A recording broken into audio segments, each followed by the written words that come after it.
You know that moment when someone abuses a little bit of power just because they think nobody will stand up to them? Yeah. One night, a woman walked into our restaurant acting like she owned the place, humiliating a nervous new waiter until he looked ready to quit on his very first shift. She wanted special treatment. She got it, just not the kind she expected. If you've ever watched someone get bullied at work and wished karma would step in personally, you're going to love this story. Hit like, subscribe, and settle in, because tonight's story proves that sometimes justice doesn't arrive quietly.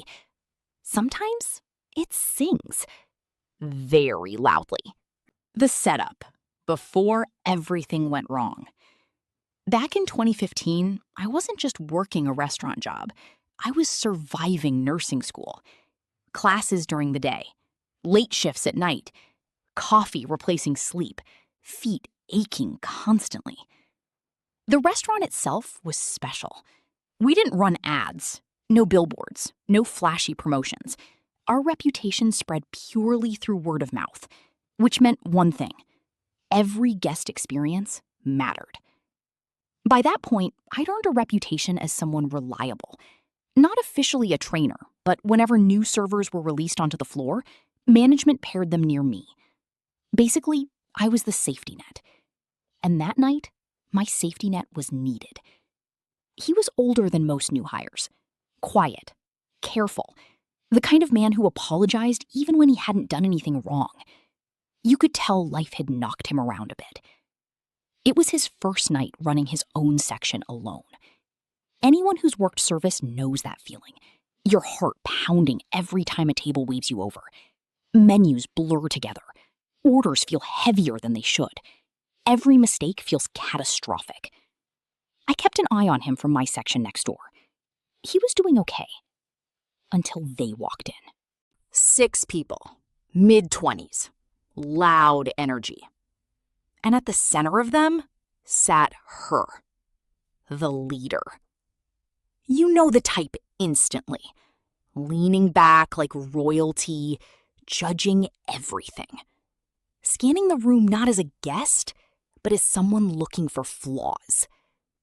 A few minutes later, the new server approached me, panic written all over his face.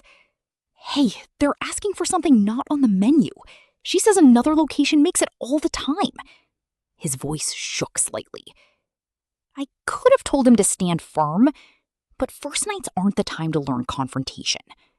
So I said, ask the kitchen. If they're cool with it, we'll make it happen. Kitchen agreed. Problem solved. Or so I thought. That request wasn't the end. It was the beginning.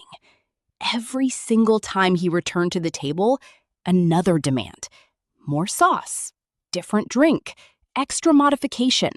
Something missing, something wrong. She never said please, never smiled, never thanked him. She kept him trapped there, pulling his attention away from his other tables again and again. I watched his posture change, shoulders tightening, steps becoming rushed, eyes darting like prey trying to survive a hunt. So I stepped in quietly. While he handled her table, I rotated through his other guests, refilling drinks, checking orders, keeping disasters from happening. Because I could see it coming. He was drowning, and she was pushing his head underwater. Later, in the back hallway, he stopped me. How do I apply employee discounts? He asked nervously. They want to stack several on one bill. I blinked. Employee discounts? That's when he told me. Throughout the entire meal, she had been mocking him, laughing at him, telling him she was a trainer at another location and that he was the worst server she'd ever seen. She'd humiliated him in front of her friends, then claimed multiple birthdays at the table to demand free desserts and immediate celebration. My stomach turned hot. Not irritation, not annoyance. Rage. The kind that starts behind your ribs and spreads outward. This man wasn't just overwhelmed. He was being bullied. He looked defeated, like someone preparing to quit before finishing their shift. And that's when something inside me clicked. No yelling, no confrontation, just a calm decision. She wanted special treatment? Fine. We would give her something unforgettable. I told him gently, prep the cakes, but don't take them out yet. Then I walked straight to our front-end manager. Our managers were rare, the kind who actually protected staff. I explained everything. The insults, the manipulation, the fake birthdays, the stacked discounts she absolutely knew were against policy. He didn't interrupt. He just smiled slowly. Go ahead, he said. Do what you're thinking. Then he picked up the phone. Apparently, he had a call to make. Boss to boss. Half the restaurant was closing down, which meant employees were free. Servers, hosts, bussers, even the dishwasher. I rushed through the building, giving the fastest explanation possible. Rude table, bullying new guy, fake birthdays. We're going big. Faces lit up instantly. Everyone had seen someone like her before. Everyone wanted in. Within minutes, we had assembled the largest birthday song group our restaurant had ever seen. Then I nodded to the new waiter. We're ready. We marched toward the table, carrying cakes. 6 plates. Every seat received one. The leader leaned back with a smug smile. She thought she'd won. She thought she'd bent the system to her will. Then we started singing. Not normal singing. Not polite restaurant singing. We sang at full volume, voices echoing off walls, clapping thunderously. The table sat in a corner, and the sound bounced back like an amplifier.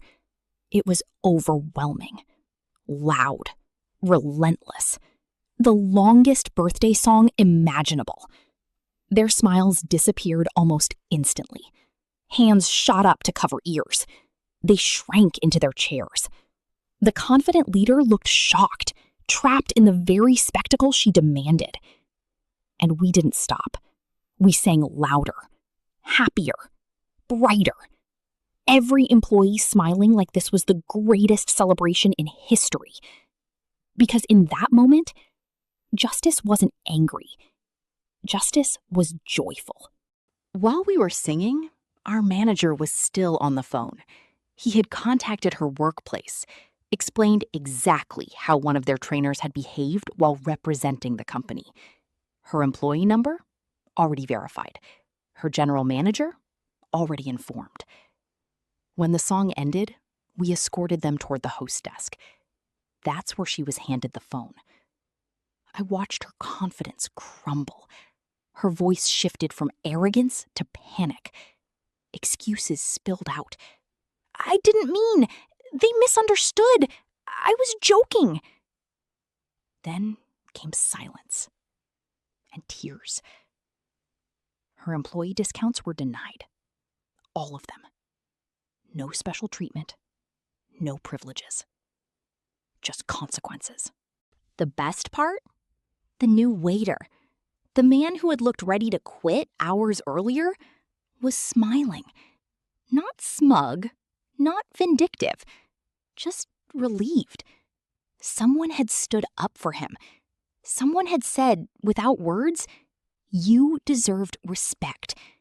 And watching that transformation, from humiliation to validation, felt better than any tip I'd ever earned.